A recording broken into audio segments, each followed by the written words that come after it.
نسیم جلیل جو اپنے عمل اور کردار کی وجہ سے آج لوگوں میں نسرین جلیل سے نسرین ذلیل ہو کر رہ گئی ہیں. یہ ہم نہیں کہہ رہے, دنیا کہہ رہی ہے.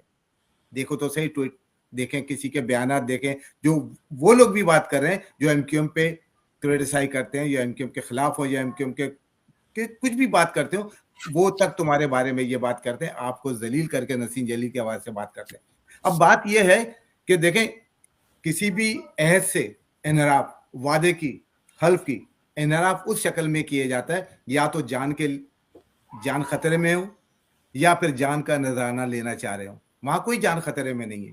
2026 ہے, کتنے سالوں سے آپ عیش و عشرت کی زندگی گزار رہی ہیں, وہاں کسی قسم کے جان کو خطرہ کیا, کوئی ایسی بات نہیں ہے. تمام مراحت حاصل آئے آپ کو, تمام مراحت حاصل کیا آپ نے, اور اسی وجہ سے اپنی زندگی اچھی گزار رہی ہیں. اب یہاں آ جاتی ہے بات آپ کی جان کی قیمت کی. اپنی قیمت وصول کر رہی ہیں, آپ نے اپنی قیمت وصول کی ہے یہ ساری بکواس کر کے, اپنے ان آقاؤں کو خوش کرنے کے لیے جن کے ڈور کے ذریعے آپ چل رہی ہیں, جن کے ڈور کے ذریعے آپ دنیا میں جو پیغامات دے رہی ہیں, وہ اپنی زبان آپ کے منہ میں ڈال کے آپ اپنی قیمت وصول کر رہی ہیں. آپ نے اپنی قیمت وصول کی ہے, اپنے ایمان کو بیچا, اپنے ضرب کو بیچا, آپ نے اپنے ضمیر, اپنے حلف اور اپنے پاسداری عہد کو بیچا. اس کا نتیجہ آپ کو آج بھی بھگتنا پڑے گا, اور قیامت کے دن بھی اللہ تعالیٰ کے روبرو بھی آپ جواب دے ہوں گی. قرآن شریف پہ انحراف کر کے جو بات کرتا ہے اس کا اشر دنیا جانتی ہے.